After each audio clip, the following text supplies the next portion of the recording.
limits were 150,000, and he called requesting a limit increase, and they wouldn't give it to him. And then all we did was switch it from a personal to a business account, and it went from 150,000 to 750,000. You want to click require immediate payment. So if you happen not to click that, some people could just click as if they're buying it, and you could make the mistake and ship the item out without the payment actually going through. And you want to offer free shipping. The reason why this is because, like I just said before, is you want to rank higher on eBay listings, so you want to offer free shipping. Everyone that does dropshipping will offer free shipping, because you will also once again rank higher.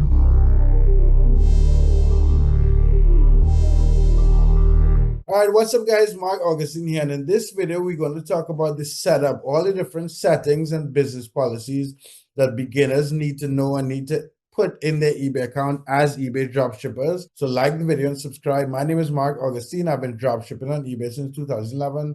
And the goal with this channel is to help you guys make money online. This is a video we should have done a long time ago, because Joran and I have done a lot of videos about product research and all this different stuff. But this is for all you guys in the very beginning. But anyway, Joran, you want to introduce yourself before we get into the video? Right, yeah. Hey, what's up everyone? My name is Joran. I've been dropshipping on eBay for over a year now.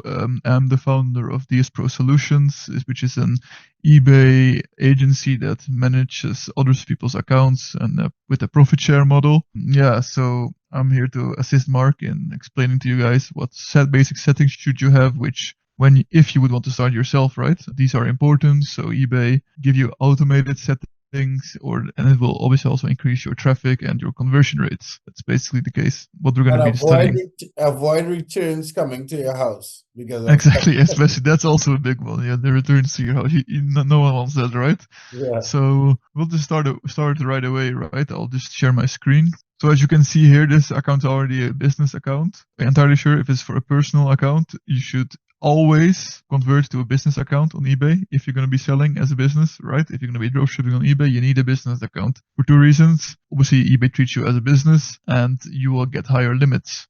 So with higher limits, I mean, you'll be able to list a higher amount of items in quantity and a higher amount of items in terms of value. We had an experience with Justin recently. He's selling on eBay for maybe like 3 months now, and his limits were 150,000.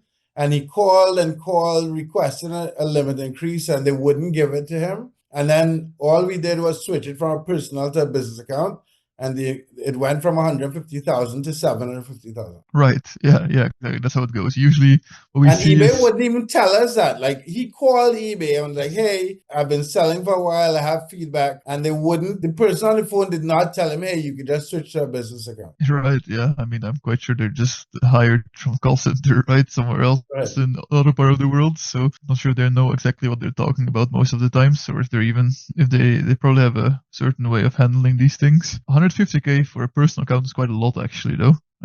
Usually it's way less, right? Right. Yeah, so you want to convert to a business, you can list more items, which means you can sell more items. So we'll start here, and you can see we're on the account settings. How this would work is you go on the top left here, click account settings. Then you will see this page, and then what you want to do is you want to click on business policies, right? In this case, I already created 3 of them, but we will just see them. So you will just click on create policy. You click on payment, right? So you will get this page for payment policy. You'll just type in payment policy, payment. What's important here is that you want to click require immediate payment. When you just buys it now, and then you just click on save. Then you go to the next one. Yeah, because what that does with the payment, I've had this experience in the past. If you happen not to click that, some people could just click as if they're buying it, and you could make the mistake and ship the item out without the payment actually going through. And that happened to me a couple of years back. Yeah, that's crazy. That's even a setting, this is even a thing. Yeah.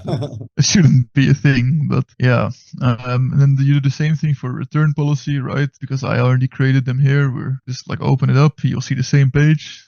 Write in return policy, description, returns. Important here is because you want to gain people's trust, and you want people to buy from you. Plus, if you put these settings in here, so allow returns within 30 days, free for the buyer you pay, because remember, you are using Amazon to send the item back. So it's free for you as well. You are not actually paying for this. You're just using Amazon's returns and money back or replacement. This is the one we do. Some people just do money back. You have 2 choices. We just also do replacement. This shouldn't be an issue. So this way you'll just gain trust from eBay. Plus you will just rank higher in the listings, right, of the items, because it's basically an auction. Whenever you're on eBay and people search for this item, 10 of the same items will come up, and whoever has the best offer, or is the lowest price, is the highest discount, is the best customer friendly policies, right? Like money back or free Right, shipping, returns and everything like that, right? So you'll want these settings. You should just copy these. Then you also click on save again. And then you want to do the shipping policies, right? So you just click again and click shipping. I'm just going to go to edit it again. You do the same thing. Shipping policies, the name, description, shipping. You keep this the same, small to medium items.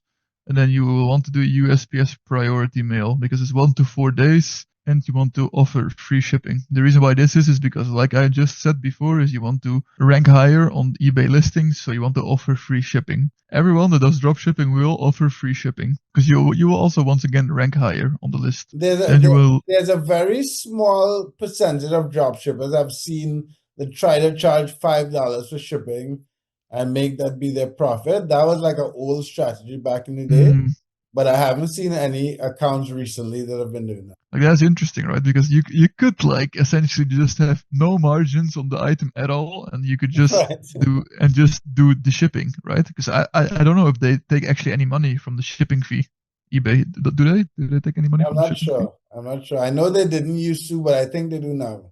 Right, so that would be an interesting even thing to try, right? To just like run negative margin and just take the $5 per and have like a fixed profit of every sale. Yeah, exactly. You have fixed $5 every time, right? Yeah. Which actually the idea doesn't even sound too bad, right? Yeah. I don't think it sounds too bad because you also rank really high that way.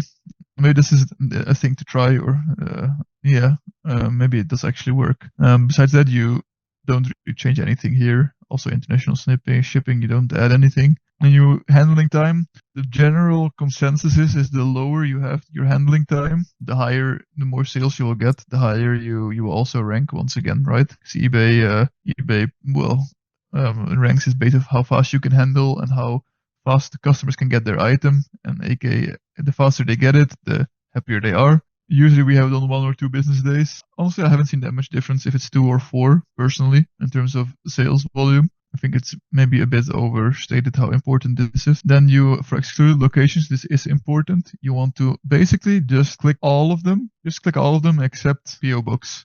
So you won't ship to like the US protectorates, domestic, like where you can't do returns, or where like you can't even ship the item. To Puerto Rico most of the time. Yeah, I've seen Puerto Rico work for like some people because they tend to buy a lot. Maybe most people don't ship there, but yeah, it can cause issues for your account in terms of returns and delivery times, so we just stay away from that. You click on save, and that's it for your policies. Then when you're going to list your first item, what you want to do is you want to then select them all manually. So eBay actually takes these and not their automated ones, because the eBay will create ones that even though you made them, they will still create new ones. For some reason, it does it. It will create a different payment policy. It will create different return policy or a shipping policy. Ask me why. It just does that. So the first listing, you just want to manually select them. Yeah, select the actual payment policies you created. Yes, and then list it with these 3. Yeah, that's when it comes to this. And next we can move on to different things, or we can just do that in a different video, right? This is like probably good enough, so we can just end this video here. Yeah, guys, so this is the basic settings that you need as a beginner eBay dropshipper. You have exactly what you need. Let us know in the comment section any other follow-up videos. Like the video, subscribe, look in the description. I'll put a link to the community and a link to my calendar for any one-on-one calls. Have a good one, guys.